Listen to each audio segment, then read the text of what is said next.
Então, ó, vamos continuar da página 54 e a gente vai fazer a leitura desse texto aí, tá certo? E em seguida as questões relacionadas a ele. O texto, ele é letra de uma música, tá? Que faz parte do livro Chapeuzinho Adormecida no País das Maravilhas, de Flávio de Souza. E nela o eu lírico fala sobre coisas incríveis que podem acontecer em nossas vidas. Mas antes da gente entrar, eu queria perguntar a vocês. Vocês lembram o que é o eu lírico? É um que não é real, um outro que não é real. O eu lírico é o que não é real? Eu não lembro. O eu lírico é justamente a voz que fala conosco no texto. Quando você lê um texto escrito por alguém, você é o leitor. O autor é quem escreveu. Mas a voz do personagem, a voz do sentimento, a voz que está dentro do contexto do texto, ele é o eu lírico. Então, por isso que eu gosto de dizer que o eu lírico é a voz do texto. Então, observa aí. História é feito sonho e tudo pode acontecer. O sapo vira príncipe, é só olhar para viver. Cinema é feito sonho e tudo pode acontecer. A bruxa vira fada, é só você querer. História é feito sonho, e sonho é igual a teatro. Teatro é feito história e história é feito sonho, e tudo pode acontecer. História tem um fim, o sonho acaba ao se acordar. Cinema acaba assim, é só as luzes se acenderem. Teatro acaba assim, é só a cortina se fechar. E livro termina assim, é só a última palavra, ser, fim. Então aqui ele trabalhou na letra da canção justamente algumas características, certo, típicas do cinema, do teatro e também das histórias que são contadas no livro. E aí, para a gente agora avançar e trabalhar nessa próxima questão, ok? Nesse texto, o eu lírico compara o sonho ao quê? O que é comparado ao sonho aí, de acordo com o texto? Ele compara a três coisas. Quais são as três coisas? Ó, não sei quem está falando, mas ficou um pouquinho distante. Se você aproximar mais um pouquinho do microfone, vai ficar melhor. Foi Yuri, foi? Ou Letícia? Teatro, O livro cinema e livro livro. Só que no livro ele contém uma palavra que ele usa. Veja aí na página do livro. Ele compara o sonho a teatro, cinema e história, tá? Então ele compara a essas três características aí: teatro, cinema e história. Bom, segunda questão. Há um verso que se repete nas três primeiras estrofes. Que versos são esses? Há um verso que se repete nas três primeiras estrofes. Que versos são esses? Dá pra ver aí? é feito sonho. Oi? É feito sonho. Não. Tudo pode acontecer. E tudo pode acontecer. Então, ó, observa aqui nessa frase aqui, ó. Tem essa frase aqui que se repete, essa aqui que se repete, tá? E essa aqui. Essas são três frases que se repetem dentro do todo o texto aqui, ó, da letra da canção. Bora aí, para a terceira questão. Em sua opinião, qual foi a intenção do eu lírico ao enfatizar que tudo pode acontecer? Por que você acha que ele diz que tudo pode acontecer?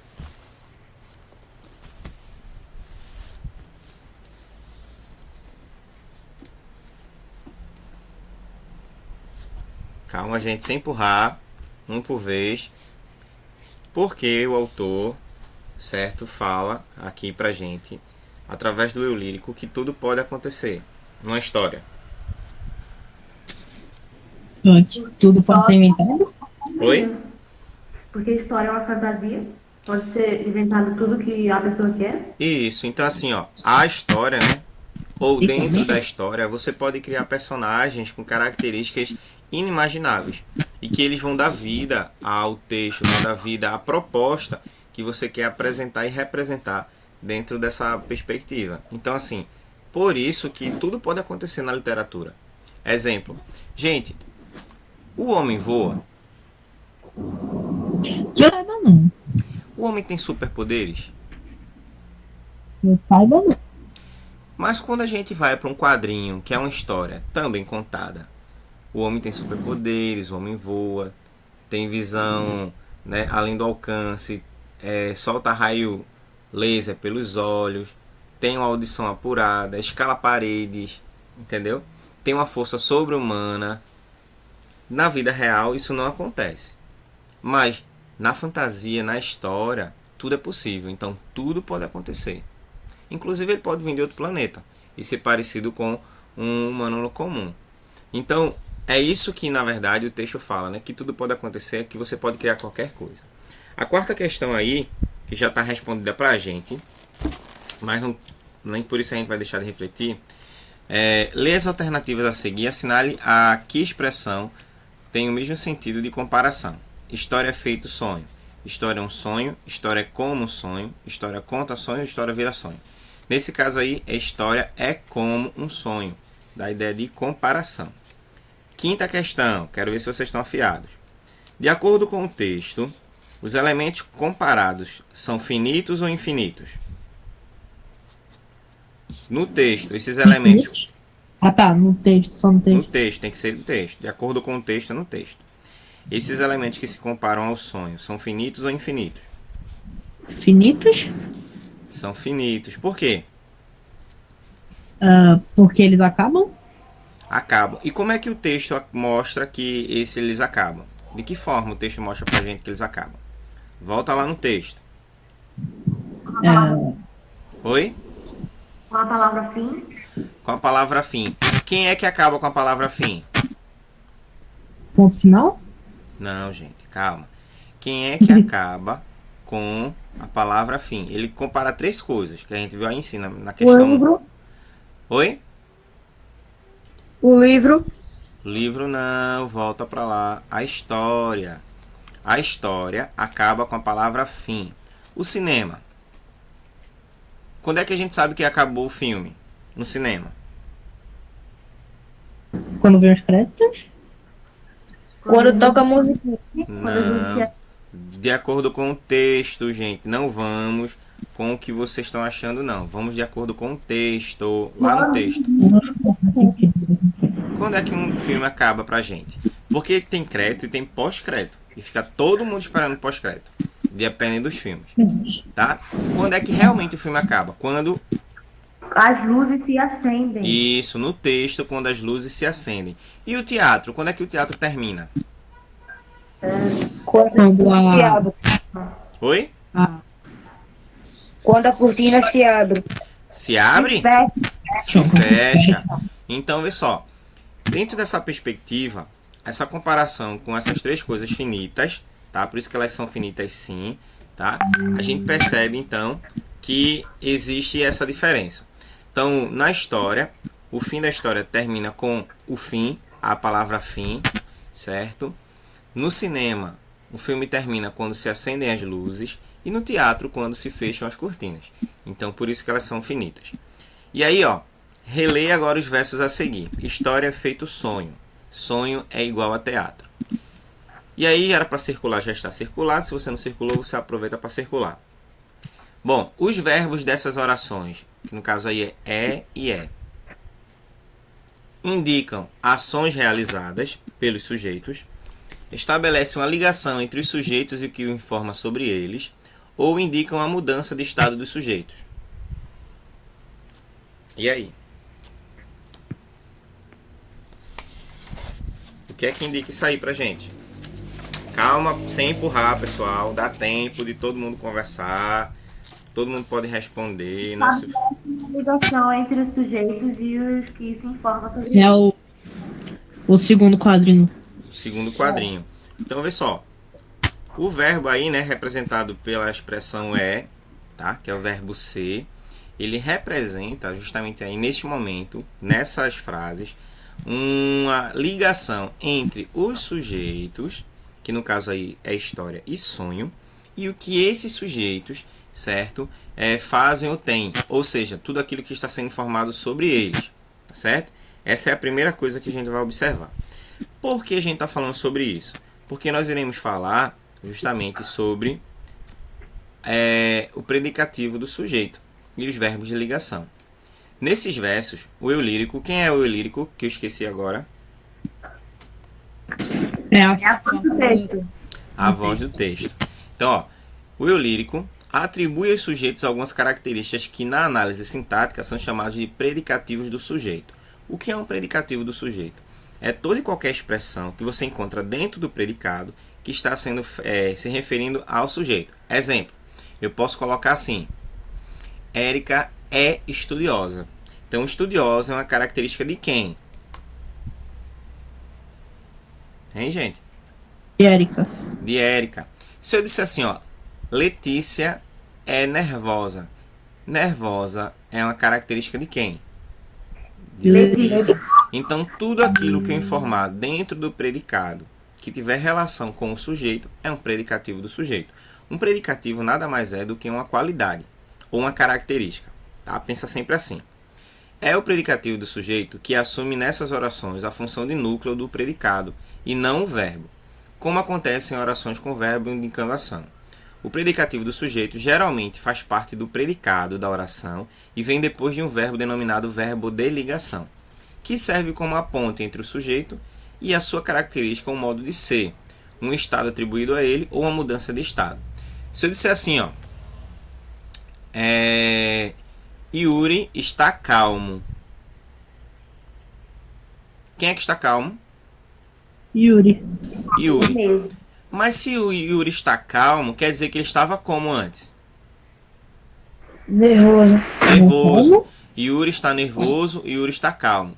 Quando eu digo assim, Yuri está calmo, revela para mim uma característica de Yuri, uma qualidade de Yuri, um estado permanente de Yuri ou uma mudança de estado de Yuri. Mudança de...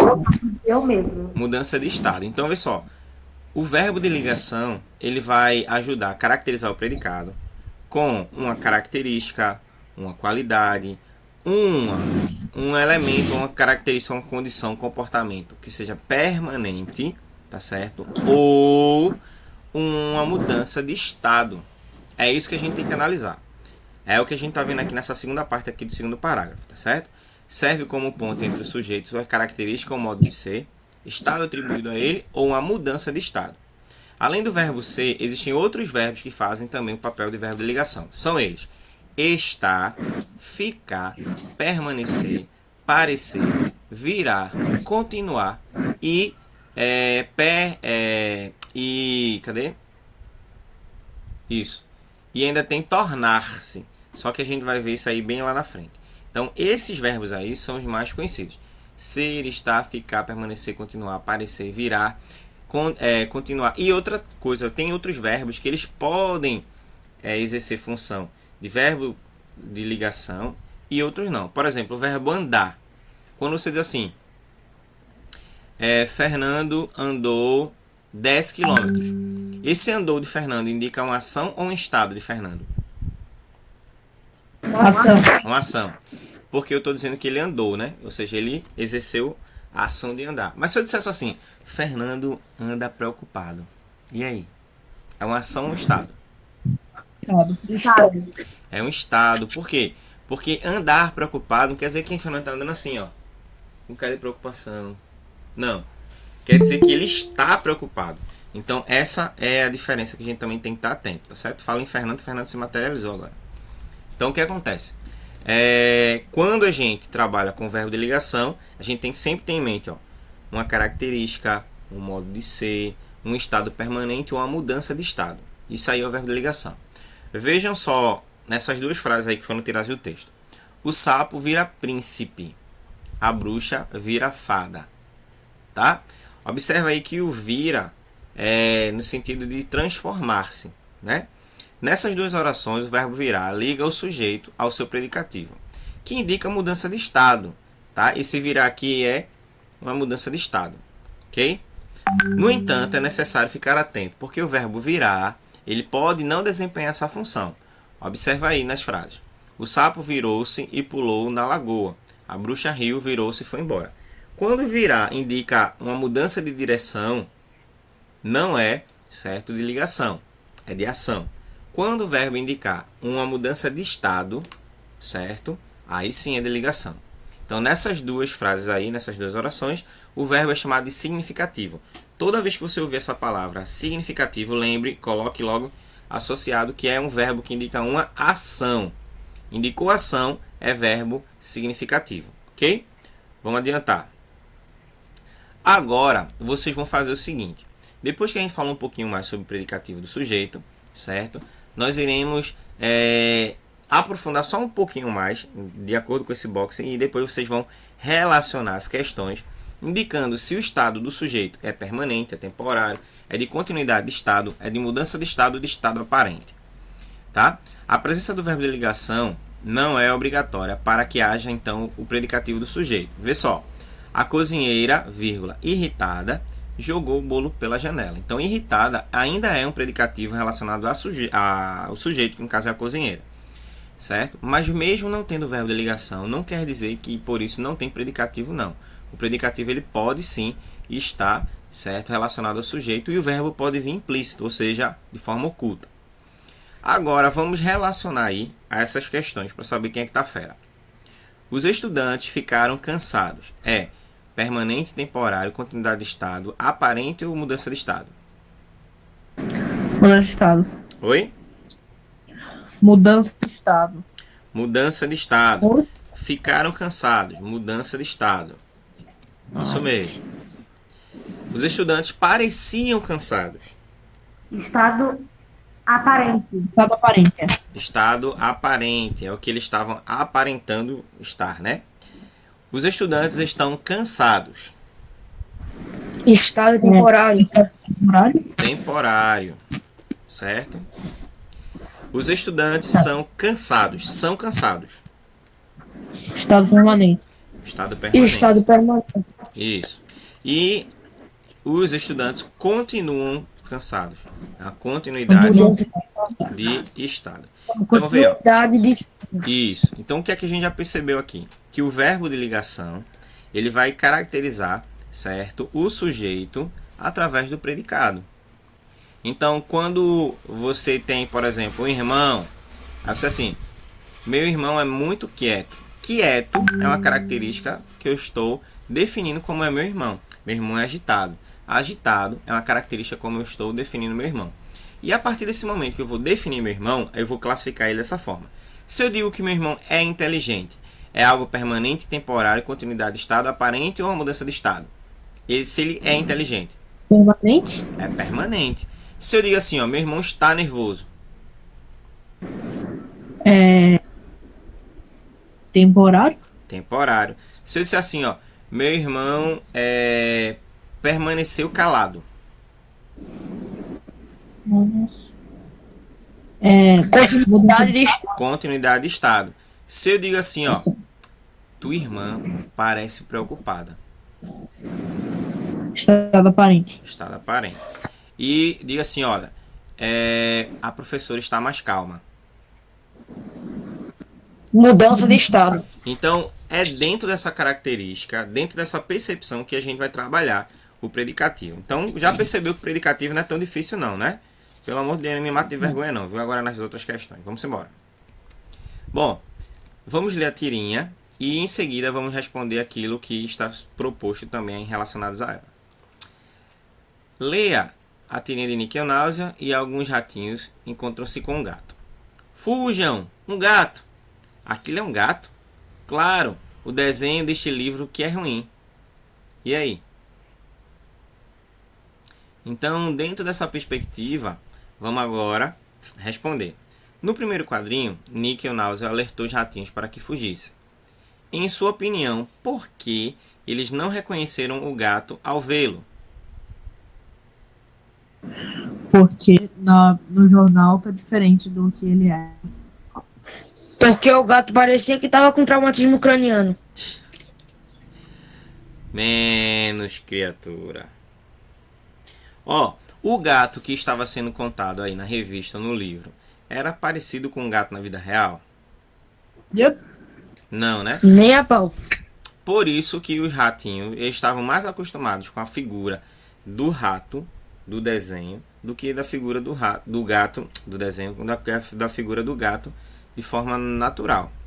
E aí, gente, é um dos grandes erros e grandes desafios para a educação. Por exemplo, quando você aprendeu as vogais, você sempre associou as vogais, certo? A coisas práticas. Por exemplo, A de quê? Avião. É. Elefante. Elefante.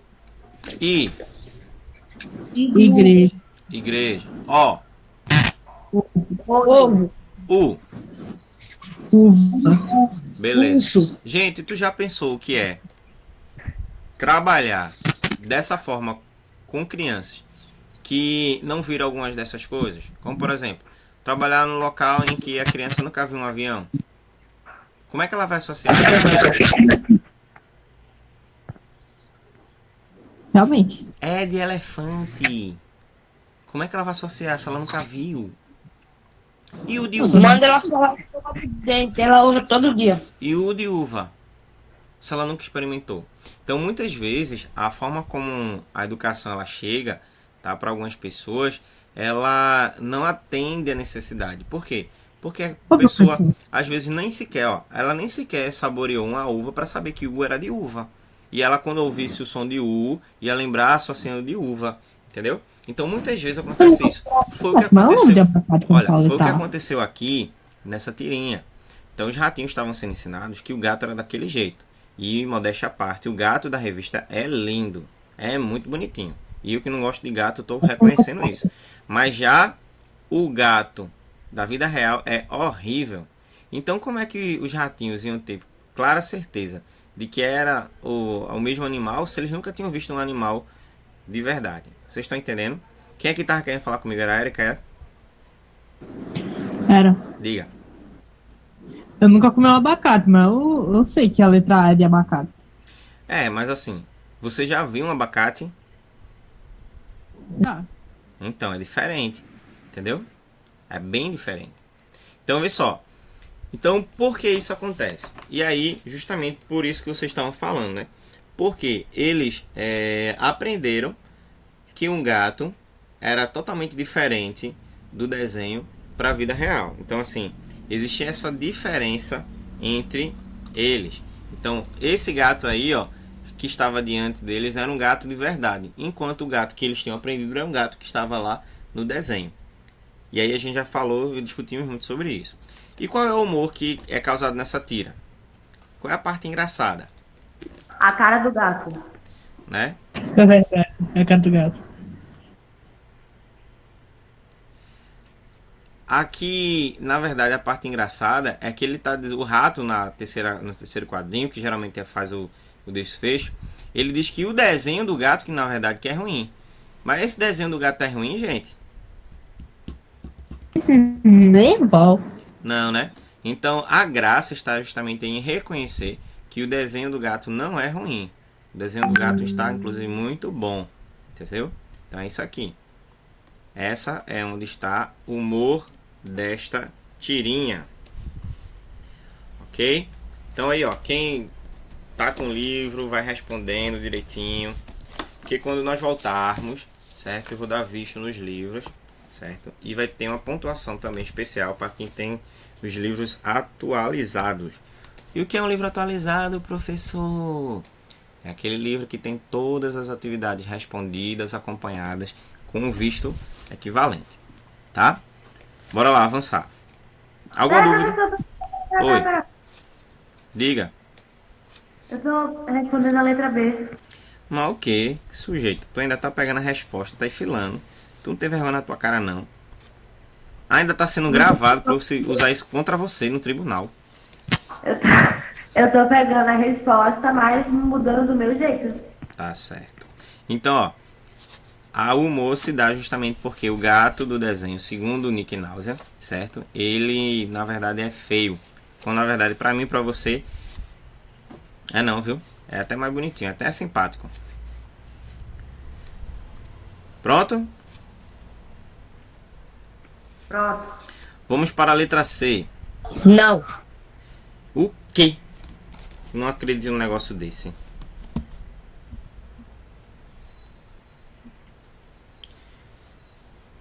Ai, ai. Professor, mas pode dar o visto em mim, tá? Porque eu tenho todas as atividades feitas. Continue assim. Já aqui. Continue assim.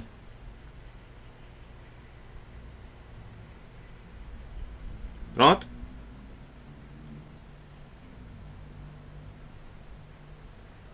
Sim.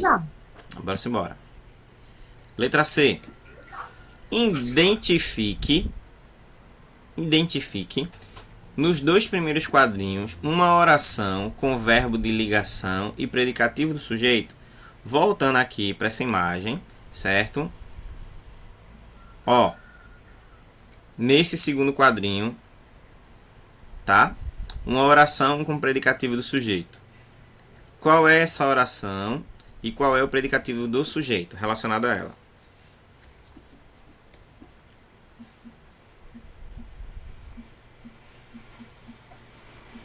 É, professor, eu vou no banheiro aqui, já volto. Tá ok.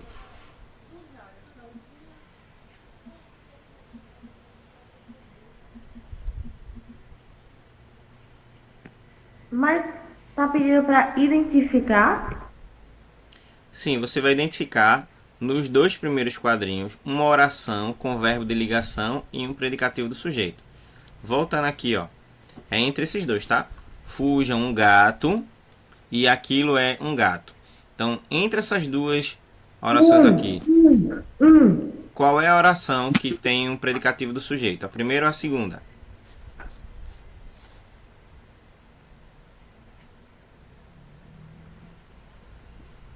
A segunda? A segunda. E aí você vai identificar, certo? Nesses dois casos, como a gente já fez, uma oração com verbo de ligação. Cadê o verbo de ligação aí? Na segunda. É um. É um. Então, é o verbo de ligação. Aí você vai responder da seguinte forma. Do jeito que eu vou mostrar para você agora. A oração é aquilo é um gato. Aquilo é o sujeito. É o verbo de ligação. E um gato é o predicativo do sujeito. Ou seja, um gato está relacionado a aquilo, que é o nosso sujeito. Tá? Então, você vai escrever desta mesma forma aí. Ó. Aquilo é um gato é a oração, que no caso é a segunda oração. Aquilo, sujeito, é verbo de ligação. E um gato, predicativo do sujeito. É assim que a gente faz.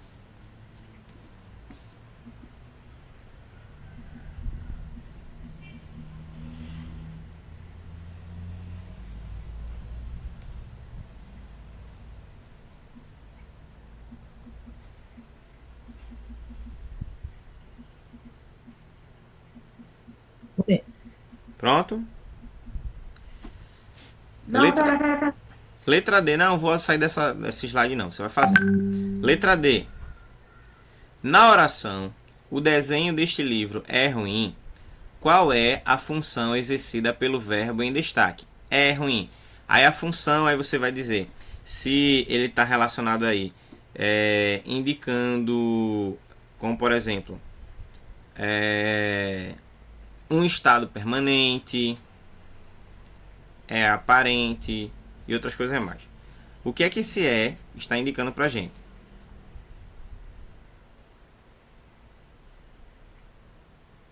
Que é um estado. Eu esqueci essa palavra. Volta lá. Calma, rapidinho.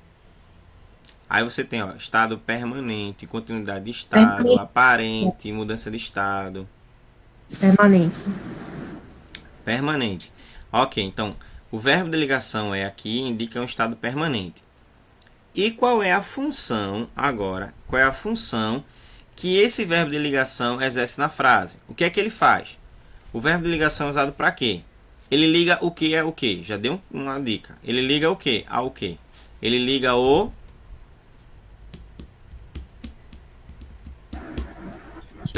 ele liga o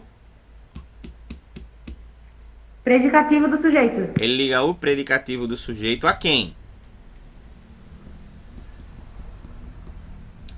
Ao verbo. Ao verbo, não. Predicativo do sujeito não pode se ligar ao verbo. Se é predicativo do sujeito, só pode se ligar ao Isso. Sujeito. Então, ó, a Eu função do falei que verbo fosse de ligação é ligar o predicativo do sujeito ao sujeito. Essa é a função, tá? Então, Realmente faz sentido. a função dele é ligar o sujeito ao seu predicativo, ok? Então, quem fez, vê aí.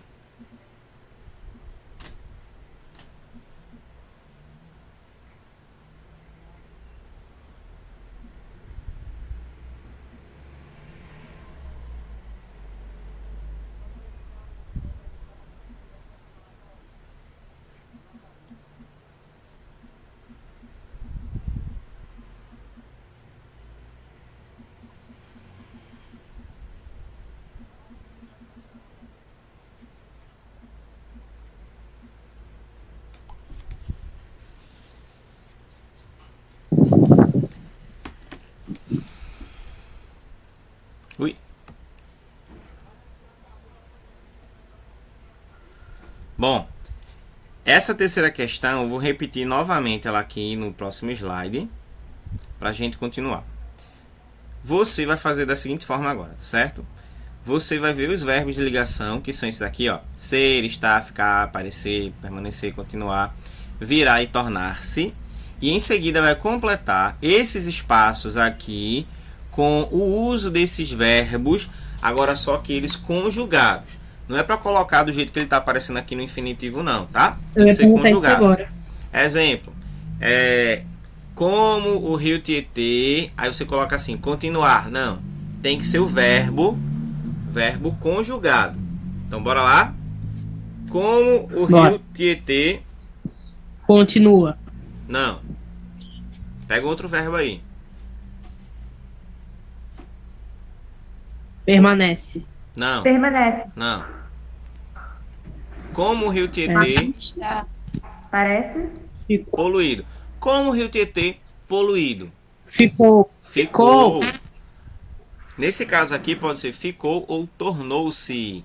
Olha aqui ó, o verbo tornar-se, tá? Tornou-se. Nesse sentido, tornou é de virar. É a mesma coisa também. O estrago do rio mais importante do estado de São Paulo tem 1.150 quilômetros de extensão. Começou na década de 1920, com as obras para tornar as margens retas na capital para construir pistas. As pessoas pararam de frequentar o rio e ele Virou. tornou-se ou foi virando, tá? Que também pode ser uma expressão que indica isso, um depósito de lixo, diz Malu Ribeiro, coordenadora da rede de águas da Fundação SOS Mata Atlântica. Desde então, esgoto, resíduos industriais e todo tipo de porcaria contribuíram para tornar o Tietê um dos mais nojentos do mundo. Hoje, o maior vilão... Tornou-se. Não, Parece. não, Virou. Continua. Não, pera. é... Nossa, eu acertei. O maior vilão é o esgoto doméstico. Só 44% dos moradores da bacia do Alto Tietê tem esgoto tratado. Ainda bem que o rio... Um morto-vivo. Hã? Ainda bem que o rio...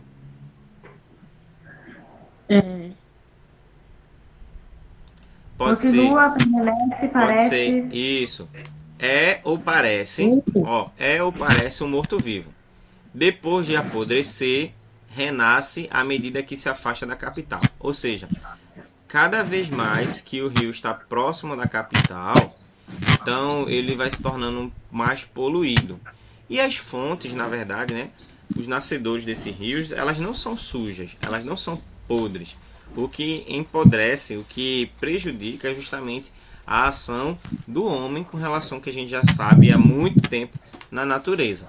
Então, por isso que é importante sempre ter aquele olhar, certo, de que o que nós estamos fazendo e vendo pode ser alterado. E existe sim, gente, jeito de dar assim para o Rio Tietê. Em Seul, certo? Lá na Coreia, se não estou enganado, tinha um rio que depois das guerras, principalmente aquelas guerras, as primeiras guerras, tá? Ele era poluído, podre, assim. Gente morta que era jogada lá, animal, lixo, dejetos. O pessoal jogava lá de entulho, carro, sofá, como infelizmente a gente também vê nos nossos rios. E aí o que foi que eles fizeram? Eles se conscientizaram da importância daquele rio para a cidade. Então eles fizeram toda a limpeza ecológica ao entorno do rio.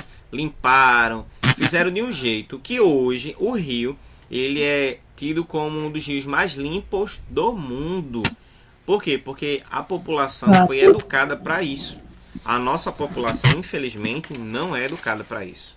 Eu trabalho com alguns alunos de outras comunidades, entre eles dos que moram ali no morro, né? Nos morros lá de Casa Amarela. E assim, os meninos dizem direto que é muito comum eles jogarem lixo, certo? Em qualquer lugar, em um terreno abandonado, joga lixo lá. Aí então tem os córregos, né? Que tem aquelas parte que desce. Aí às vezes está chovendo, o menino vai lá e joga lá a sacola do lixo para a água ir descendo com lixo. Só que aquele lixo vai chegar no local que ele vai acumular.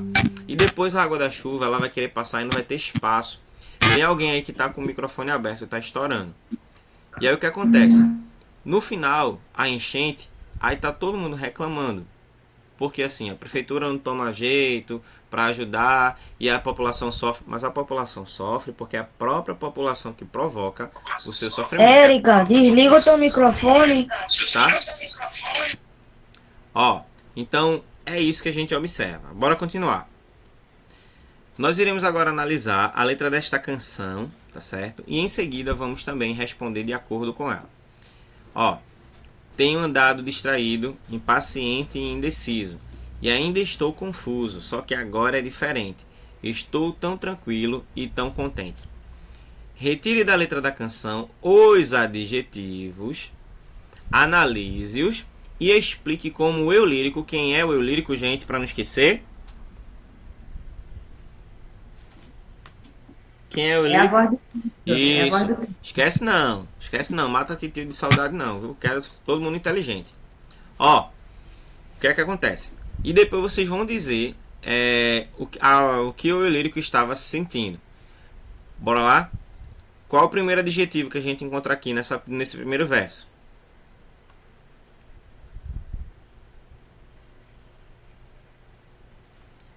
Nesse primeiro verso aqui, ó. distraído, Distraído, escreve aí. No segundo verso, tem algum adjetivo?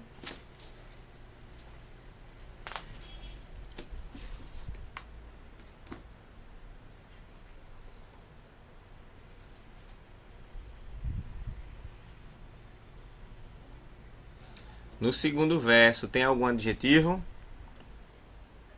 impaciente e indeciso, Impaciente, indeciso.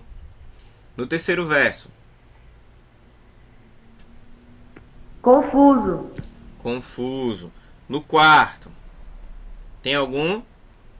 não, Não. No quinto, tranquilo, tranquilo. E no sexto verso, contente, isso. Então já identificamos os adjetivos. Vamos agora analisá-los e explicar como é que o eu lírico estava se sentindo, tá? Como é que inicialmente o eu lírico está se sentindo? Ele está se sentindo como? distraído, Estava distraído, estava impaciente, estava indeciso.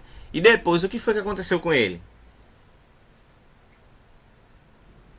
ele ficou tranquilo e contente, Ficou tranquilo e contente. Se eu perguntasse a você agora, gente, esses predicativos, certo? Que foram usados aí, os adjetivos, e os verbos de ligação, que tá aí, laranjinha para vocês, dentro daquilo que a gente aprendeu sobre o predicativo do sujeito, continuidade, permanência, mudança, estado aparente.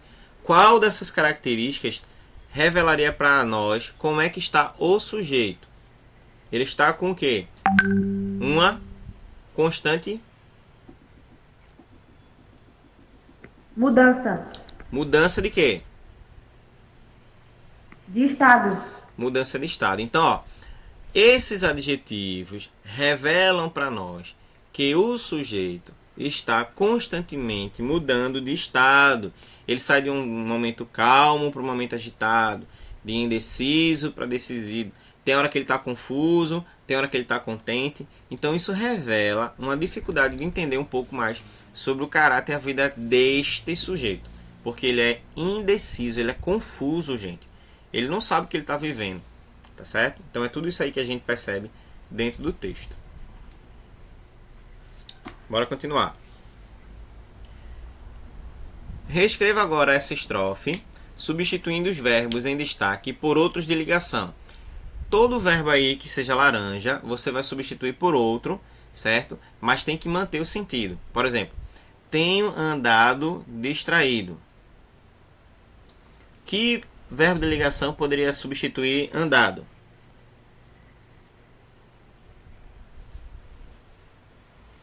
Caminhado. Caminhando. Não, caminhar é verbo de ação, tem que ser de ligação. Ó, ser, estar, ficar, permanecer, continuar, aparecer, tornar-se e virar. É um desses aí. Que verbo poderia substituir andado?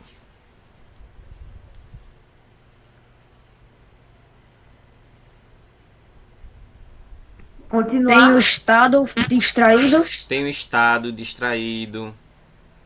Tenho permanecido distraído. Entendeu? Aí você vai pensando aí. Qual poderia substituir estou? Aí, ó. Tenho estado distraído, impaciente e indeciso. E agora, qual verbo poderia substituir? Continuo. Ainda continuo confuso. E ainda continuo, permaneço confuso. Só que agora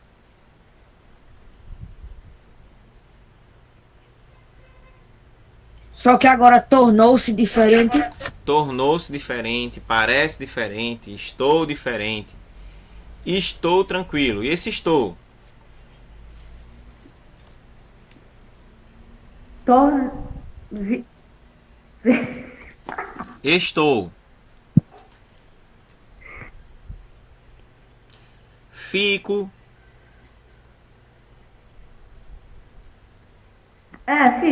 Fico. Tão tranquilo, entendeu? Então, Parece. os verbos que a gente vai utilizar aí, eles são verbos que vão mantendo o mesmo sentido, tá? E eles vão dando uma nova roupagem à forma como a gente observa a música. Tem verbo que se você encaixar, não vai andar direito não. Ó, tenho virado distraído, então é um verbo de ligação, mas não vai encaixar. Tenho tornado-me distraído. Pode ser, mas aí já foge um pouquinho, tá? Então por isso que a gente tem que escolher também os verbos corretos. Por que a gente utiliza um verbo ou uma palavra para substituir outra? Porque, gente, quando a gente faz redação, a gente não pode repetir termos. Quanto mais a gente repete uma expressão que já foi mencionada antes, indica que nós somos de vocabulário fraco, tá? E isso pesa na nota final. Quanto mais palavras e mais vocabulários, mais sinônimos você usar, melhor seu texto vai andar. Bom, letra C. Se os verbos de ligação fossem substituídos por verbos significativos, verbos que indicam ação, seria possível manter o mesmo sentido? O que é que vocês acham?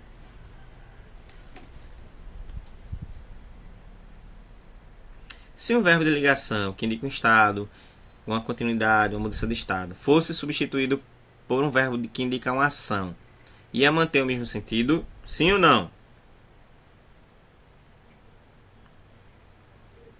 Sim? Não. Por quê? Porque ele ia sair de um verbo que indicaria uma característica, uma qualidade do sujeito para indicar uma ação. E aí é que não pode acontecer. Por exemplo, se você colocasse assim, ó, tenho corrido distraído, impaciente e indeciso. E agora sou confuso. Vai ficar um pouquinho distante. Porque o verbo de ligação está indicando justamente o estado do sujeito e não as ações praticadas pelo sujeito. Então, não ia ficar legal. Ia fugir muito do sentido, do contexto, e por isso o eu lírico não está mais demonstrando que ela está sentindo, tá certo? Por quê? Porque os verbos significativos, eles iam acrescentar outros sentidos ao texto, menos os sentidos relacionados aos sentimentos do eu lírico. Então você não ia conhecer um pouco mais sobre os sentimentos desse eu lírico, você ia conhecer detalhes extras, como por exemplo as ações que esse eu lírico pratica. Então por isso que não, é a nossa resposta. Posso passar? Pode. Bom, vamos agora também trabalhar nessa nova perspectiva, tá certo? E aí você vai completar essas frases reescrevendo da seguinte forma. Você vai identificar em qual delas o verbo em destaque é de ligação, em qual o verbo indica uma ação. Ela anda preocupada com a situação e a informação anda com a rapidez incrível. Letra A ou letra B indicam o verbo de ligação? E letra A ou letra B indicam o verbo que indica uma ação? Qual dessas duas?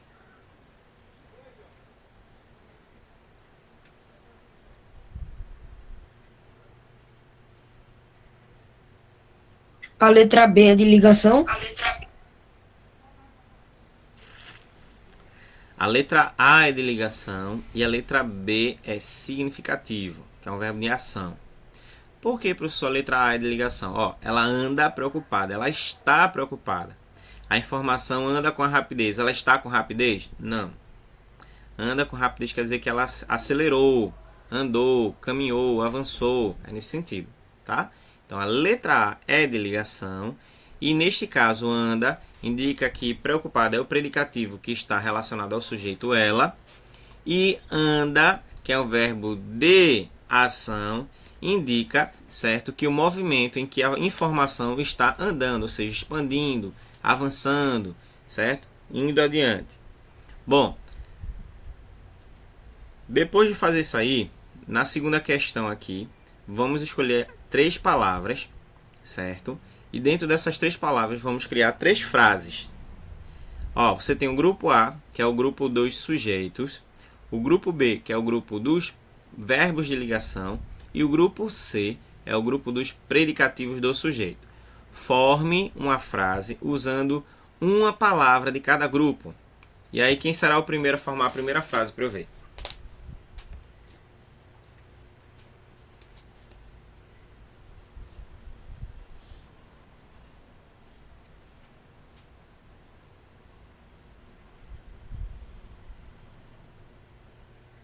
O tempo parece chuvoso.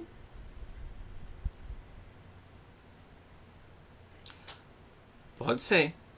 O tempo parece chuvoso. Muito bem. Uma outra frase. Alguém faz? João Pedro parece. Minha mãe parece tranquila. Minha mãe parece tranquila. Muito bem.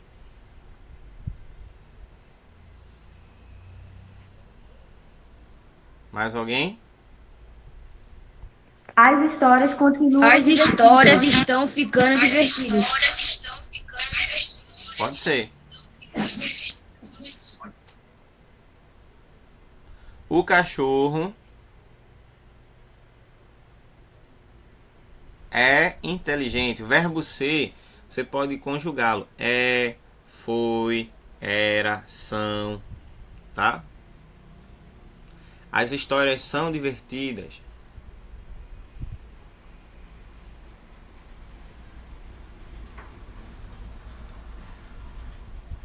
João Pedro é inteligente. João Pedro é inteligente. Qual mais? Vai criando aí, tá? Esse espaço agora é de vocês criarem. O cachorro ficou tranquilo. O cachorro ficou tranquilo, permanece tranquilo, continua tranquilo, está tranquilo, é tranquilo. Minha mãe é um dinossauro. Não. A minha é humana. As histórias parecem dinossauras. Por quê? Antigonas e aí por diante. Então, esse exercício aqui é um exercício de prática só para conferência, tá? Então, você já entendeu como é. Primeiro grupo é sujeito. Aí o sujeito você pode modificar de acordo com o texto, com o verbo, e o resto também, tá? Bom, depois de passar por essa parte, vamos agora para a acentuação das formas verbais. E aí, na página 59, nós temos aí, certo? As letras A, B, C e D, relacionadas a títulos de livros, e depois a gente vai trabalhar justamente essas questões.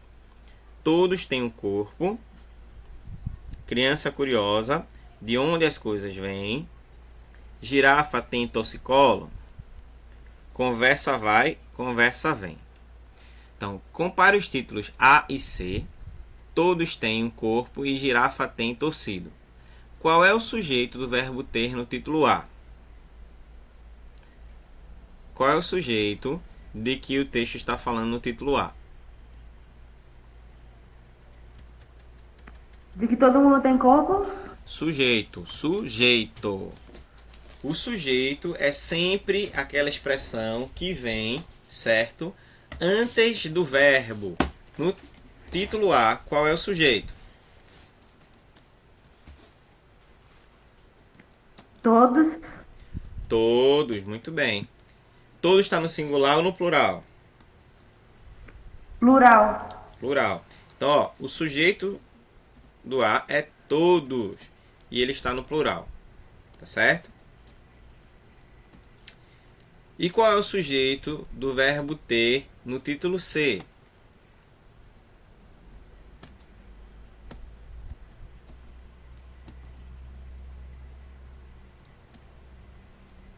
Qual é o sujeito do título C?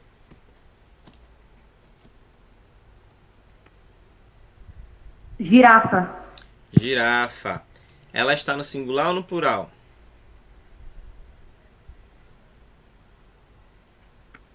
Singular. No singular. É girafa e ela está no singular. Muito bem. Bora avançar. Bom, continuando essa análise, certo? Em que pessoa, número, tempo e modo verbal ter está conjugado em cada um desses títulos? E aí pegou vocês.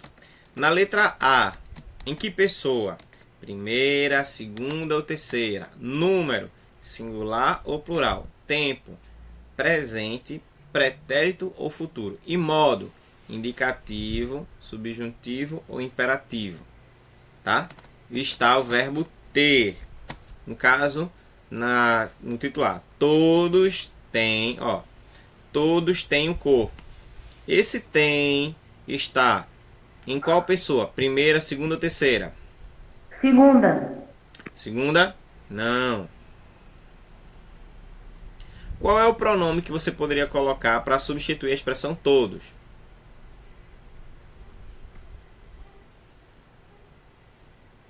As pessoas. Não. Pronome. Pronome. Você não quer usar a expressão todos. Você pensou no pronome para substituí-lo. Qual pronome você usaria? Para não repetir todos. Usaria a expressão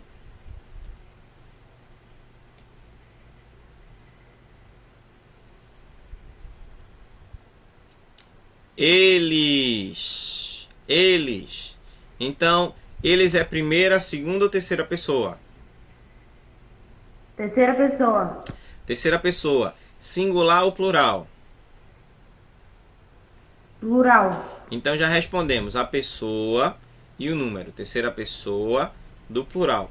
O tempo é presente, é pretérito ou é futuro? Todos têm.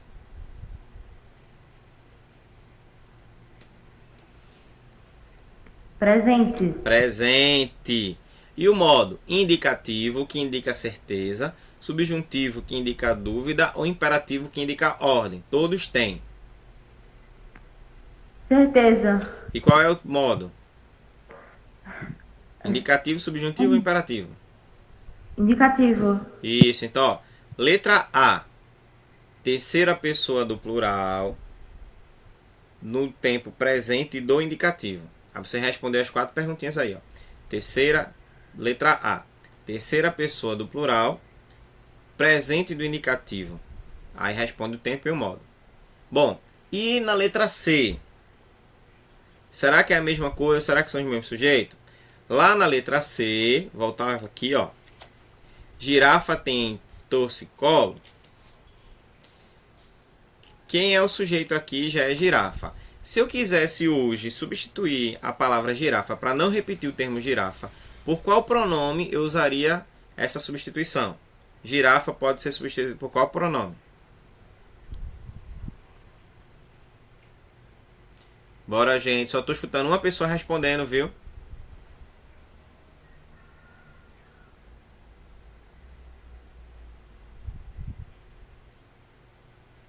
Isso você já foi para a letra D ou ainda está na letra C? Eu estou ainda na letra C. Ainda na letra C, porque eu respondi só a letra A. Porque diz assim, ó, em que pessoa, cada um dos títulos. A gente só analisou o título A e o título C. Ok. Girafa tem torcicolo. Se eu quiser substituir girafa por uma expressão equivalente, aí eu usaria um pronome. Que pronome eu poderia usar para substituir a expressão girafa? Tem torcicolo. Tem torcicolo. Qual é? Ele. Ele? Ah, ele tem torcicolo. Ela. Girafa é uma palavra feminina. Ela tem torcicolo. Então, ela é primeira, segunda ou terceira pessoa? Terceira pessoa. Singular ou plural? Singular. Então, já respondi, ó. Na letra C, ó, voltando, tá? Letra A. Na letra A, ou no texto título A, terceira pessoa do plural, do presente e do indicativo. Pessoa, número, tempo e modo. Agora, letra C. Letra C. Terceira pessoa do singular. Agora vamos ver se o tempo e o modo é o mesmo ou mudou. Girafa tem torcicolo. Tem aí. Indica presente, passado ou futuro? Presente. Presente. Então eu já respondi 3. Terceira pessoa do singular, presente. Indica uma certeza, uma dúvida ou uma ordem? Certeza, indicativo. Presente do indicativo. Isso, então, ó, assim como a letra B, ela tem terceira pessoa, certo? Do singular, do presente e do indicativo. Então, respondi a pessoa, o número, o tempo e o modo, certo? Então, respondi esses dois aí. Vamos agora analisar a letra D. Com base na flexão de número dos sujeitos aos quais o verbo ter se refere, em cada um dos títulos, explique por que a forma verbal é acentuada apenas no título A. Porque só todos têm, esse tem um acento, enquanto a girafa não tem acento. Por quê?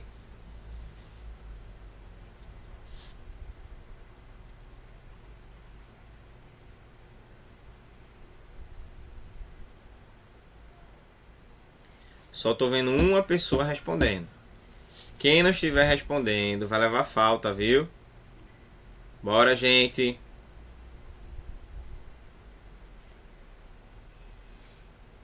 Você perguntou por que um tem e o outro não tem acento, é? É.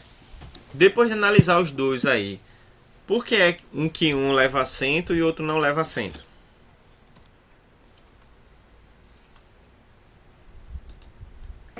Porque um é uma resposta e o outro é uma pergunta? Ó, aqui tem 6 pessoas. Aqui tem 6 pessoas logadas, mas só tem uma respondendo. Eu quero saber o que está acontecendo. Bora. Ou responde, eu vou tirar da sala. E vou mandar falta e ainda mando a direção, mandar o recado para casa. Que vocês estão entrando, mas não estão assistindo aula. Yuri, colabora só um pouquinho. Faxina, tá muito barulho aqui. Ó, Yuri, colabora agora, tá, Yuri?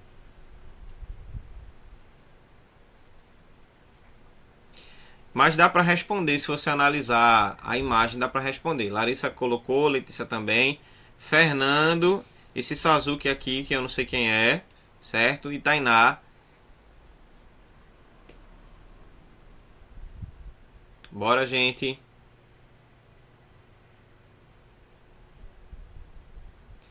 Fernando, você ainda está por aí, Fernando?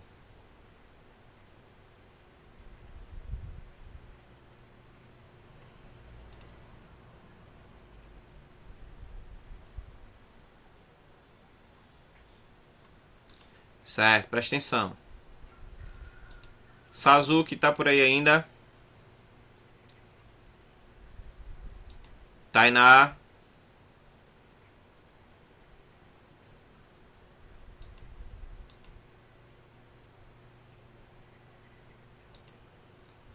Bom. Não estão participando, só estão aqui fazendo corpo presente. Quando quiserem entrar depois, eles já sabem por onde vão. Ó. Gente, ó, a gente não passa esse tempo aqui todo de graça também não, viu, gente? É um tempo que vocês dedicam, é um tempo que eu também dedico. Aqui tem internet, tem energia, tem um bocado de coisa. Então, outra coisa. Isso aí não é pra mim, não. Vocês não estão fazendo nada pra mim, não. Certo? É pra vocês mesmo. Cabe a vocês se interessarem. Porque eu já sei tudo isso daí. Agora, vocês precisam. Então, por isso, participem. Entendeu? E esse negócio de estar com livro, estar sem livro, não sei o que. Olhe, se chegou é pra participar, viu? Se só ficar com o nome aqui sem responder, eu tiro da sala. Eu quero todo mundo respondendo, todo mundo participando. Entendeu? Esse Sazuki é quem? É Luan, né? Ok. Ó, bora lá. Então, na letra D, qual é a diferença? Qual é a diferença, certo? Do título A para o título C com relação ao verbo ter. Porque no título A tem acento e no título C não tem. Eu tô tentando entender aqui por quê. Tem uma diferença muito grande. Bora voltar lá para o título. Observe esse tem para esse tem. E tudo que tiver relacionado a ele.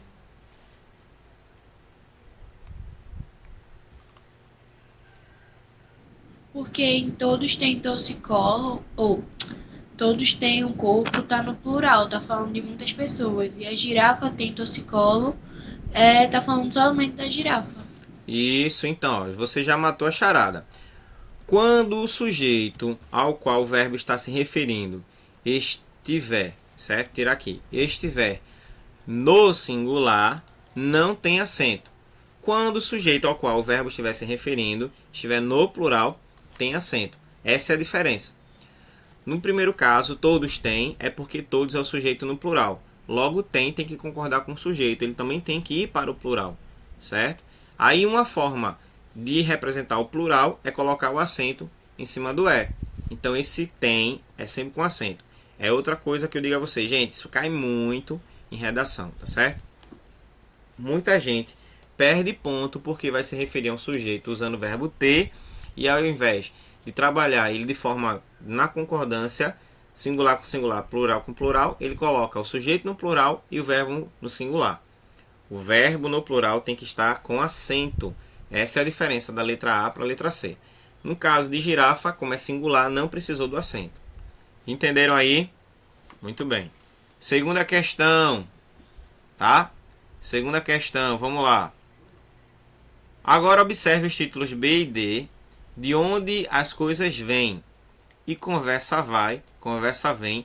E explique por que apenas o verbo vir no título B recebeu acento. Bora voltar de novo para aquela imagem. Ó, de onde as coisas vêm, coisa vai, coisa vem. Porque a letra B, aqui no título B, só ele recebeu acento. Enquanto na letra D não recebeu. Professor, você fez a letra D, foi?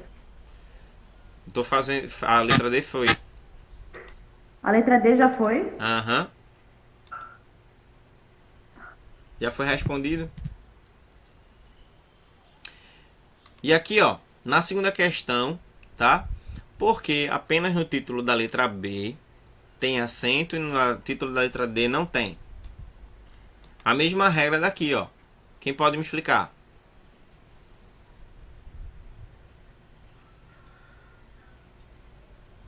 Qual é a regra É da a letra mesma D? coisa, de onde as coisas vêm, tá no plural, tá falando das coisas. E conversa vai, conversa vem, tá falando da conversa.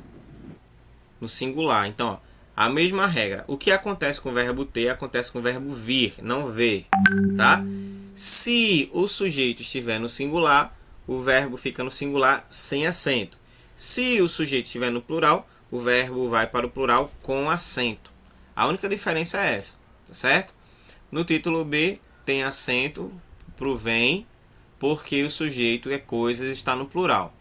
E no segundo, na letra D, fica sem acento porque o sujeito aí é conversa, que está no singular. Então essa é a regra básica, ok?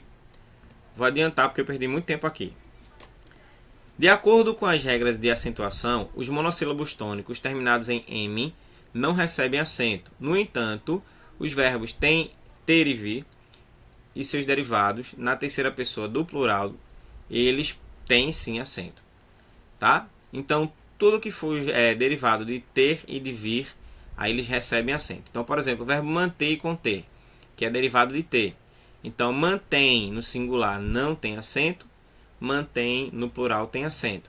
Contém no singular tem um acento e contém no plural também tem um acento. Então, observa aí, ó. O verbo manter. Mantém no singular o acento é agudo. O verbo mantém no plural é circunflexo. Contém no singular é agudo e contém no plural é circunflexo. Então, para responder a terceira questão, o que é possível concluir quanto à conjugação das formas possíveis destacadas nos exemplos quando a conjugação da terceira pessoa no singular e no plural? Então, ó, para ganhar esse tempo, aqui, ó, quando se trata de formas oxítonas, tá certo? Recebem acento no singular e acento agudo no singular e circunflexo no plural. Ou seja, verbos derivados de ter e vir, recebem acento agudo no singular e circunflexo no plural. Essa é a resposta da terceira questão. Além desses verbos manter e conter, ainda existem outras regras, como por exemplo, reter, obter, entreter, deter, provir, intervir e convir. Então, todos esses verbos aí, tá certo? Eles precisam estar conjugados. E aí, quando for para a terceira pessoa do singular, acento agudo, terceira pessoa do plural, acento circunflexo. Bom, bora completar agora respondendo de acordo com os verbos. Eu quero todo mundo respondendo, viu? Não quero só ouvir uma pessoa, não. Bom, vamos pegar primeiro o verbo ter. E aí você vai dizer se ele vai ter acento ou não vai ter acento. Os gatos sempre miam quando têm fome. Que esse ter é com acento ou sem acento? Com acento. Certo? Com acento porque está no plural. Geralmente, minha filha é muito organizada. Por isso ela mantém o quarto arrumado. Esse mantém é com agudo ou com circunflexo? Agudo. Agudo, porque é singular. Aquele livro de história contém informações importantes sobre o nosso país. É com agudo ou com circunflexo? Contém. Agudo.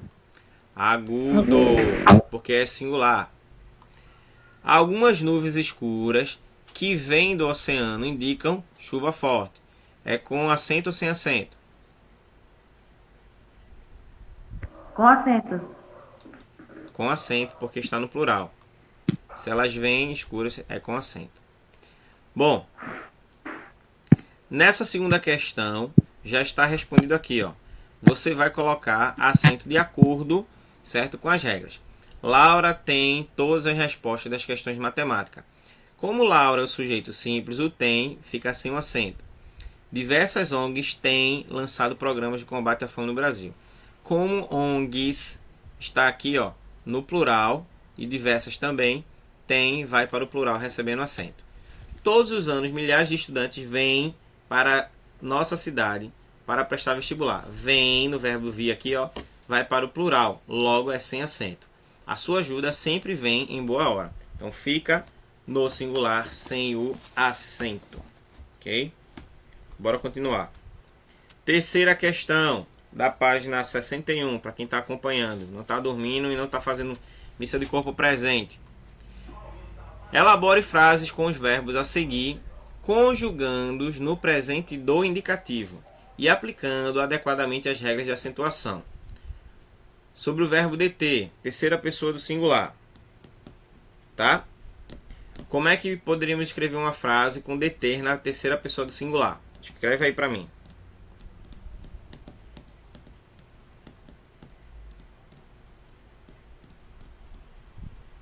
Pode usar qualquer sujeito, tá? Professor, eu não entendi. Você vai criar uma frase usando o verbo deter na terceira pessoa do singular.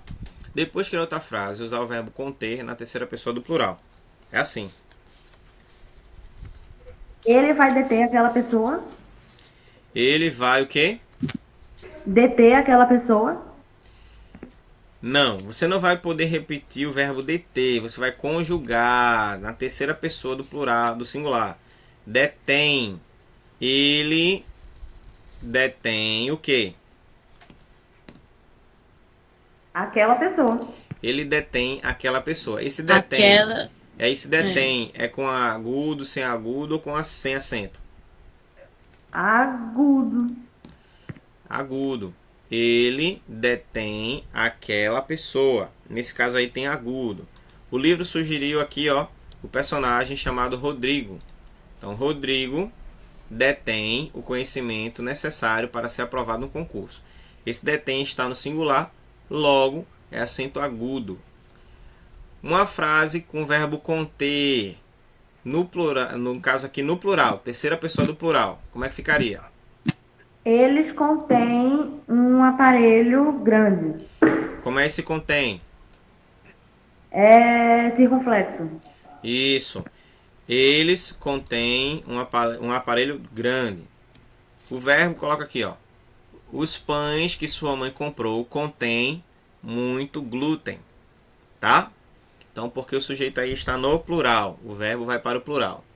O verbo manter, terceira pessoa do singular. Uma frase.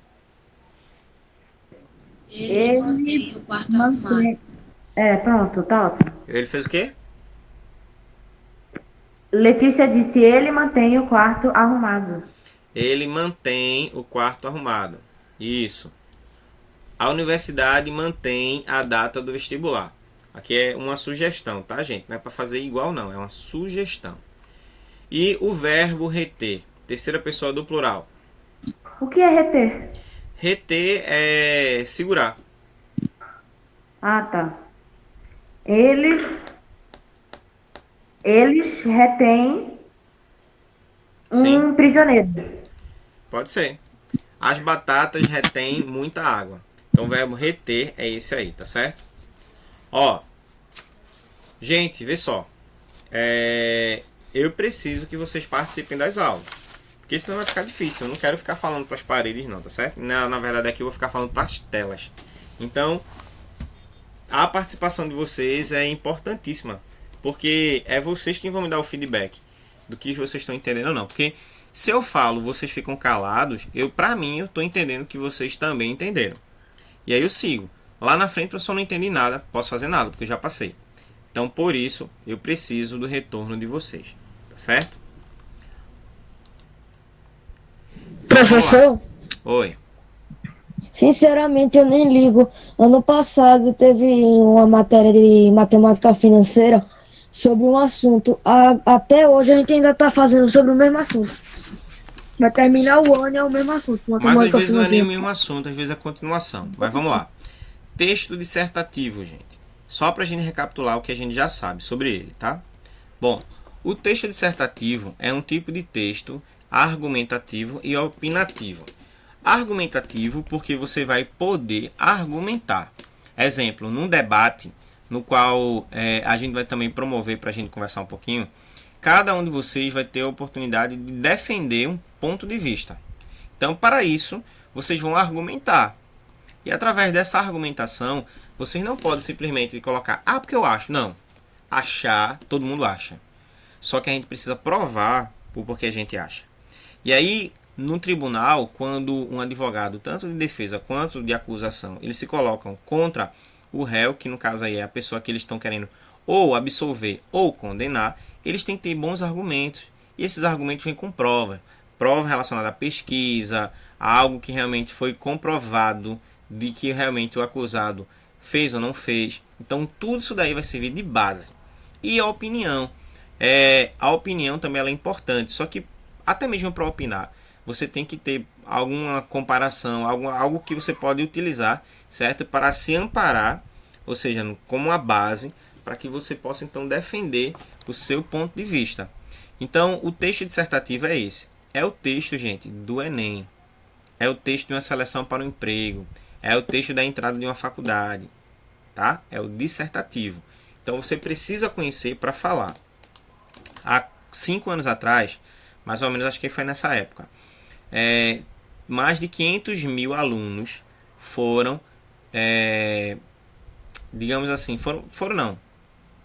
foram reprovados, certo? Com nota 0 no Enem. Por quê? Não souberam escrever.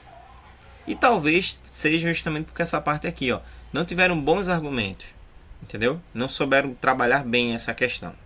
Então, o texto dissertativo ele pode ser oral argumentativo ou pode ser opinativo, uma vez que vai expor a opinião sobre determinado assunto ou tema por meio de uma argumentação lógica, ou seja, de forma lógica também e cadenciada, sequenciada. Você vai trazendo pontos, provas, itens que você vai colocando para montar o seu argumento.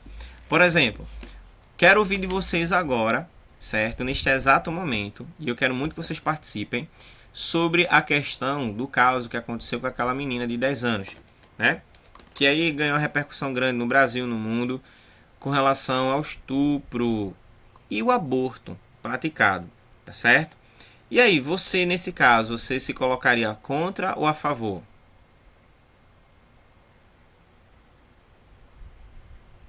Depende do caso que a pessoa está precisando. Tipo, se for um aborto que não é necessário, eu sou contra. Agora, se for um aborto que precisa fazer, eu sou a favor. Depende da situação. Mas você acha que, no caso, a decisão de tirar a criança, que estava com quase 6 meses já, praticamente já perto de nascer, era o mais recomendado? Matar a criança, nesse sentido aí, com aborto, era o mais recomendado. Para mim, sim. Alguém tem uma opinião contrária, gente? Ou todo mundo concorda?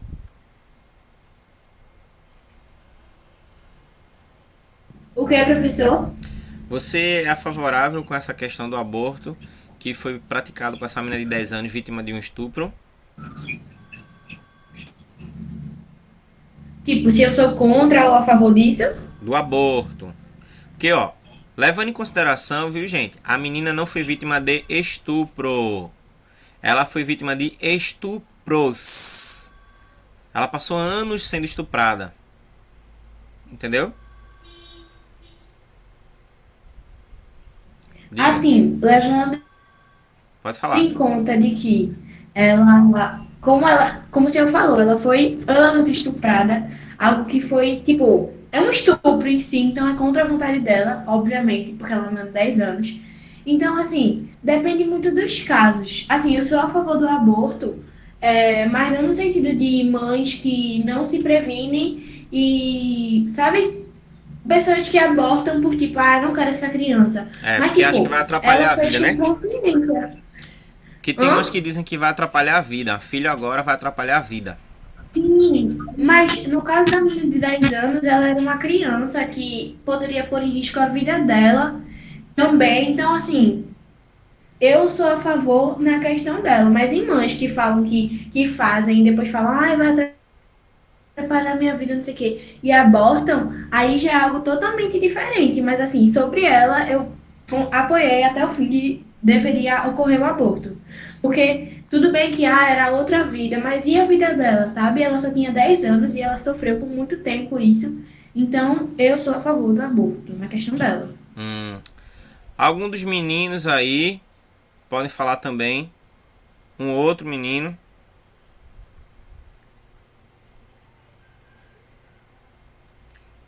Luan ou Não Fernando? sei, professor, não sei dizer. Eu acho que eu sou contra matar um menino, mas também depende da idade, né, professor? Porque teve um caso de uma menina novinha que ficou grávida. Ela nem tem capacidade de ser mãe. Aí você já tinha que abortar o menino, porque como é que ele ia criar, filho? É verdade. Gente, esse caso dessa menina não é o primeiro caso de uma criança de 10 anos que é estuprada e engravida não, viu, gente? Tem outras comunidades aí, mais carentes, mais pobres, que menina de 10 anos já tem filho, um filho, e tá grávida do segundo filho. E pode, professor? Pode. Sabe por que pode? Porque, primeiro, quando elas começam, tá? As meninas mais novas, elas começam a vida sexual um pouco mais cedo, elas estimulam o corpo, levam informação para o cérebro de que elas estão agora se preparando. E aí elas começam o ciclo, até mesmo o ciclo menstrual mais cedo. Por quê? Porque a ideia que a mente tem é de que o corpo está maduro, mas na verdade o corpo não está maduro. Entendeu? Contudo, sabe o que é mais sério com relação a esse ato, gente? É porque assim, pensem comigo. O camarada vai lá e estupra a menina. Aí a menina engravidou. Aí o que é que vai fazer? Vai fazer o aborto. Pronto, simples assim. Aí depois de um certo tempo, essa mesma menina pode se tornar vítima de estupro novamente. Ela engravida. Aí o que vai acontecer? Vai fazer outro aborto. Simples assim. Aí depois de um outro tempo, ela vai engravidar novamente por conta do abuso. E o que vai acontecer? Ela vai fazer outro aborto. Vocês estão entendendo? O aborto, gente, não vai resolver o problema. O que na verdade deveria ser feito é o seguinte: a menina, ela foi realmente levada à prática do aborto, né? Porque realmente assim, nas condições dela, de acordo com o que eu entendi, a criança estava prejudicando, acabando com ela. Ela não tinha estrutura para aquela criança que ela estava gerando, entendeu? Aí nesse caso daí a gente até entende, abre uma exceção. E o camarada que estuprou, vão fazer o que com ele? O correto seria a castração química. Entendeu? Para quê? Para que ele nunca mais fizesse mal a outra menina. Pode ser uma menina, pode ser uma mulher. Porque ó, esses camaradas aí que são doentes, esses pedófilos, certo? Eles vão continuar sendo pedófilos. Eles vão continuar estuprando. E enquanto a decisão seja por uma coisa assim, entendeu? Jamais a gente vai conseguir, certo, resolver esse problema. Gente, esse caso dessa menina só ganha essa repercussão porque veio para a mídia. Tem muitos casos de muitas meninas, certo, que estão numa situação muito pior do que essa menina estava. E ninguém falou foi nada. Inclusive tem gente que conhece e não fala nada. Então por isso que a gente, para falar, a gente tem que ter um bom argumento, tá certo? A gente tem que entender bem como é que funciona. Então, ó, dentro dessa perspectiva, o texto dissertativo ele trabalha sempre com uma introdução, que a gente chama de tese. A tese é uma ideia, tá certo? É algo que você vai defender, certo? Dentro da sua estrutura. Exemplo, quando você diz assim, ó, eu acho favorável o aborto dessa menina. Então, qual a ideia central? Aí você pode dizer assim, porque ela é vítima de estupro e segundo a lei, tá? Ela deve ser amparada. Aí você se agarrou a algo que foi dito.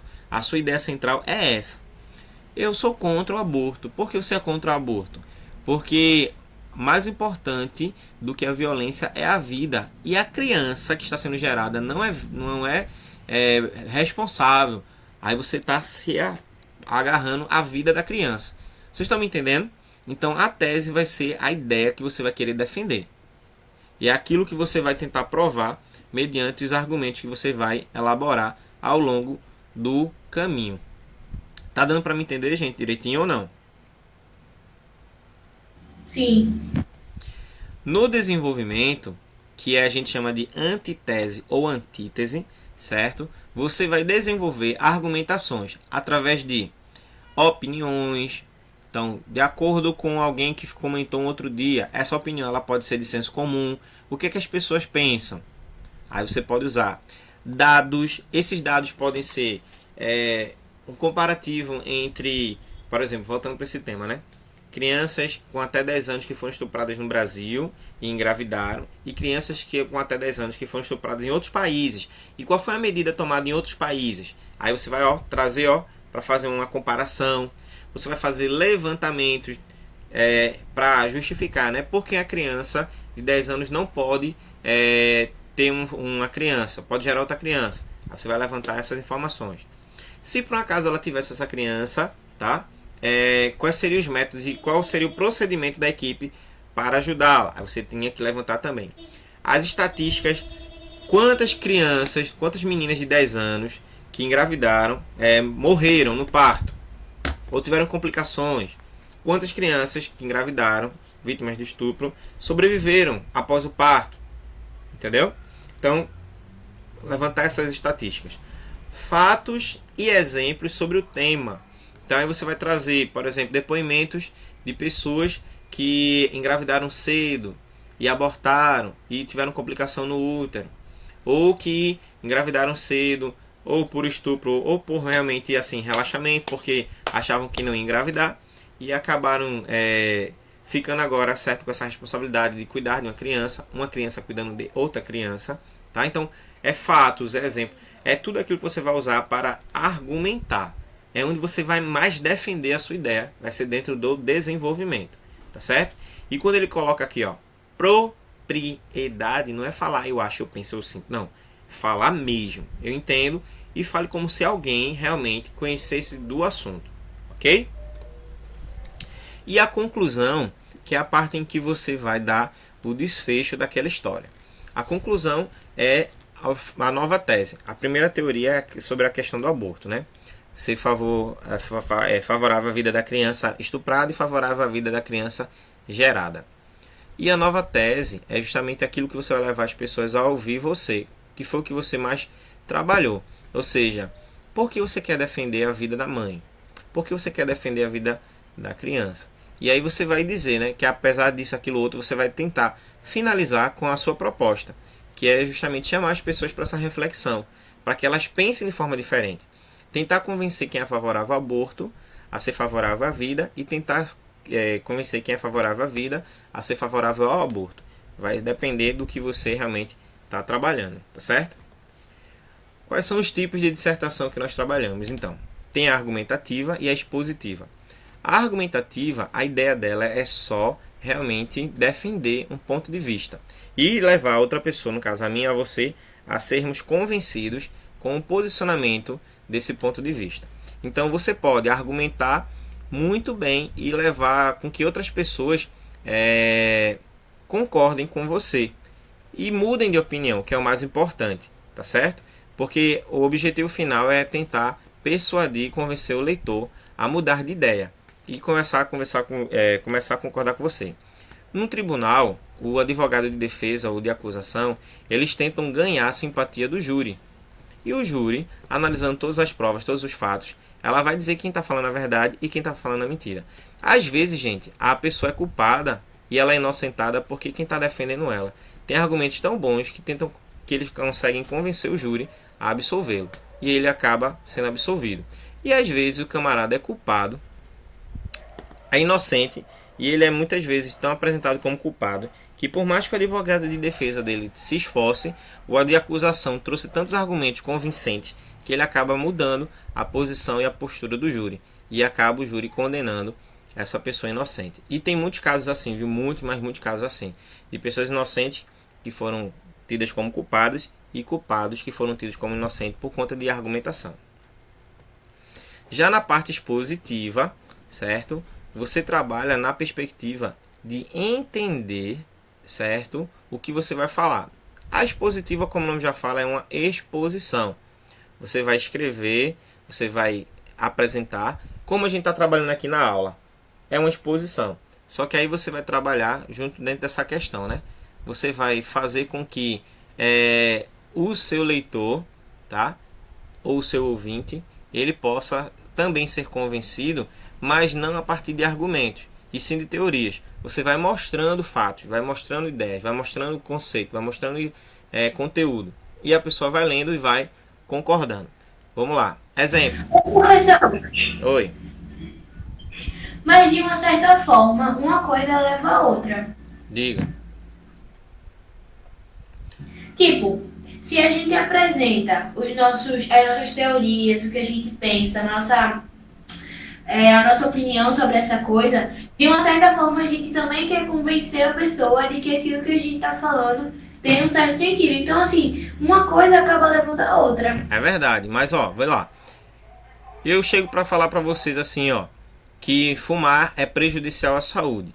E eu apresento para vocês, só a nível de conhecimento, os danos que o cigarro faz ao organismo, tá? Aí trago fotos, imagens, depoimentos de pessoas que eram fumantes. Trago um exemplo, o depoimento de um médico, tá? Colocando para você como é que fica o pulmão de um fumante e como é um pulmão saudável. Então, dentro desse momento aí, eu estou argumentando para convencer você. Mas se eu só trouxer informações, não.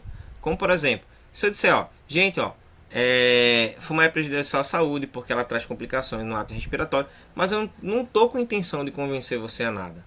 Exemplo, os comerciais de cerveja, certo? Os comerciais de cerveja que aparecem, ou então de cigarro, eles não tentam desmentir as pessoas, eles tentam convencer.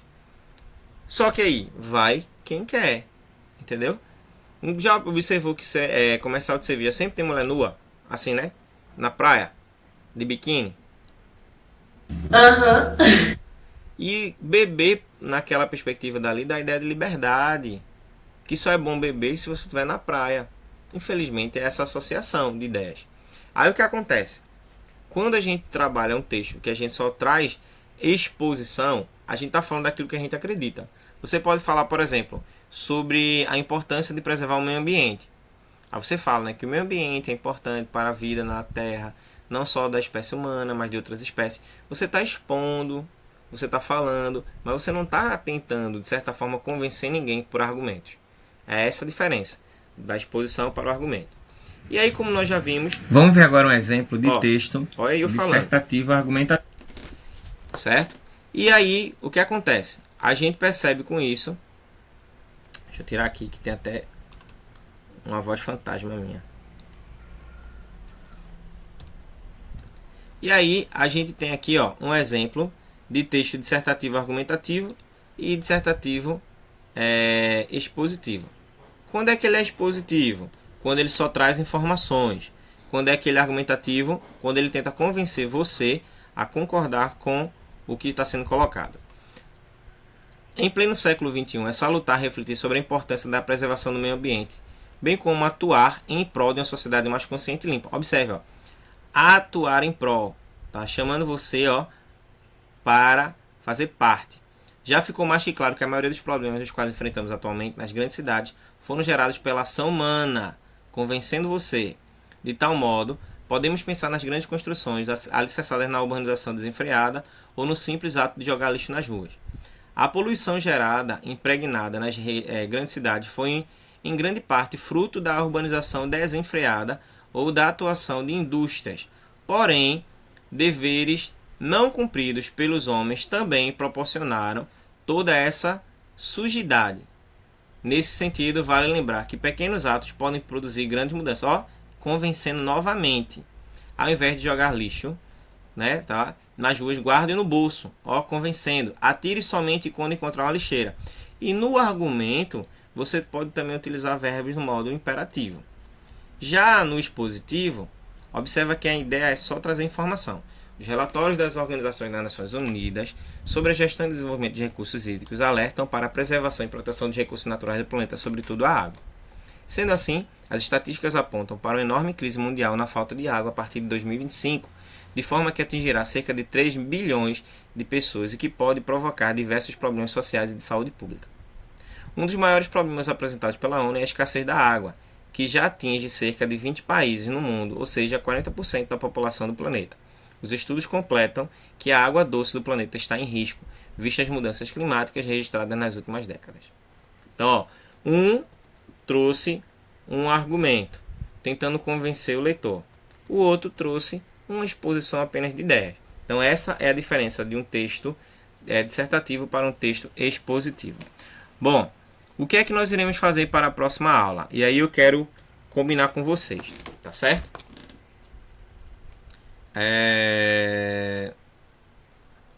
Deixa eu ver quantos tem aqui. Letícia,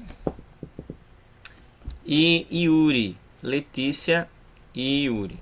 Vocês vão, juntamente com o restante do pessoal do grupo, vocês vão liderar 2 grupos, certo? E nós iremos trabalhar uma temática, não mais sobre aborto, que a questão do aborto já está um pouco mais batida. Mas vocês vão colocar a temática sobre a questão da maioridade penal, tá? Letícia, você quer ser a favor ou contra? Por favor, me explique o que é. Eu vou explicar. A maioridade penal é quando o adolescente, certo? No caso aqui no Brasil, a maioridade penal nossa é 18 anos. Em outros países é 16. E aí você vai defender a maioridade penal para que ela seja de 18, certo? Ou vai defender a maioridade penal para que ela seja de 16. E Yuri, tá me ouvindo, Yuri? Estou sim. Pronto. Yuri vai ser contra a maioridade penal. O que é que vocês vão procurar? Você vai defender o O lado... que é maioridade penal? Relaxa aí o coração, presta atenção. Você vai defender, viu, Letícia, o que é essa maioridade, né? Dizer que um adolescente de 16 anos, ele não é capaz, certo, de responder pelos seus atos, certo, porque ele é muito novo. E você vai procurar argumentos para isso. Aí você vai ler um pouquinho sobre isso, vai pesquisar sobre isso para montar o seu argumento. E Yuri vai defender a ideia de que esse jovem de 16 anos, certo? Se ele pode fazer algumas coisas, ele também tem que responder de forma legal. Tá ouvindo, Yuri? Então você vai procurar argumentos. Então vocês dois vão procurar em países, por exemplo, em que a idade penal ela de 16 anos, ela para a população acha que é pouca, que deveria ser mais, porque ele não tem idade, ou então que 16 anos já é o suficiente para que a pessoa possa responder legalmente pelos seus atos. E vocês, juntamente com os demais que estão aqui, ó, Professor, com Luan, Larissa, Fernando e os demais que não vieram, como Érica, que entrou, professor, não saiu. bom dia. Bom dia. Eu consegui achar um fone ali. Minha matrícula foi trancada e a diretora disse que eu não ia precisar fazer nem trabalho, nem simulado, que eu não ia ganhar nota, mesmo que eu fizesse. Aí eu queria saber se mesmo eu não, a diretora falando que eu não preciso fazer, se eu não precisar fazer, sabe? Eu espero que você tenha entendido o que eu tenha falado. Mas você participa. Aí vê o que acontece. Aí vocês depois vão montar o grupo de vocês. Yuri vai chamar mais 4 pessoas, se ele conseguir, dessa sala. E Letícia mais 4 pessoas. Um para defender e outro para acusar a maioridade penal. E respondendo a maioridade penal, viu, Luan? A maioridade penal é a idade que você chega, certo? Que a partir do momento que você comete algum crime, algum delito, você responde de forma legal. No Brasil, a maioridade penal é 18 anos. Mas aí aqui está. 18 anos seria suficiente? Ou vocês acham que a partir dos 16 a pessoa já pode responder legalmente? É essa discussão que a gente vai começar na próxima semana. Entenderam aí? Sim. Pronto. Vocês vão pesquisar sobre a maioridade penal, tá? Ó, colocar aqui, vou botar no grupo também, tá? Pesquisar. E os demais, como Luan, Fernando, Larissa, vão pesquisar também, certo? Pesquisar sobre a maioridade penal. E aí, ó, 16 anos ou 18. Poderia ser mais? Ou seja, você acha que a pessoa só poderia responder legalmente quando tivesse 20 anos? Aí vocês vão argumentar. Aí vocês vão argumentar, vão ler, vão pesquisar, vão trazer. Você pode dizer assim, ó, de acordo com o dado da ONU, de acordo com o dado, ou de acordo com a Constituição, com a lei não sei o que. Diga, Yuri. Eu e Letícia, para escolhermos 4 pessoas para o nosso grupo, né? Vocês escolhem e pedem para essas pessoas também estudar junto com vocês. Tá certo? Certo. Agora, levando em consideração, na próxima semana, todo mundo vai aparecer. Porque assim, a gente vai fazer uma sala de debate. Entendeu? E aí todo mundo tem que estar se vendo, falando, argumentando, vendo as reações do outro, tá? E levar em consideração que cada um vai ter a oportunidade de falar e também de ouvir. Se Letícia estiver falando, só Letícia fala. Se Yuri estiver falando, só Yuri fala. Porque se o Yuri fala, Letícia rebate, não tem como a gente ouvir, certo? A gente sempre vai ter o direito à réplica, que é isso que a gente vai fazer dentro do nosso debate. Entenderam aí, pessoal? Então, na próxima semana, na nossa aula, a gente vai gastar um tempão nesse debate sobre a maioridade penal, ok? Beleza? A nossa próxima aula vai acontecer quando? Próxima semana, na terça-feira que vem. Tá certo. Mas, professor, veja só.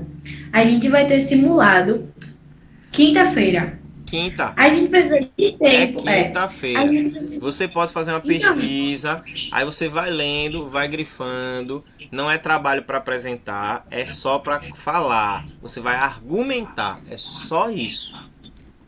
Então, mas eu preciso me informar sobre o assunto, entendeu? Aí você vai Então, a pesquisando, gente- você pesquisa, vai lendo. Você pode pegar um vídeo do YouTube, certo? Pode pegar a citação de que alguém já falou sobre esse assunto. Fica a critério de vocês. Eu vou conversar com meu padrasto, que ele é advogado. Aí ele- Pronto, melhor ainda. Não vai ter dificuldade nenhuma, tá certo? Então, gente, ó. Eu protesto juiz, isso é uma injustiça comigo. Ela tem um advogado, eu não.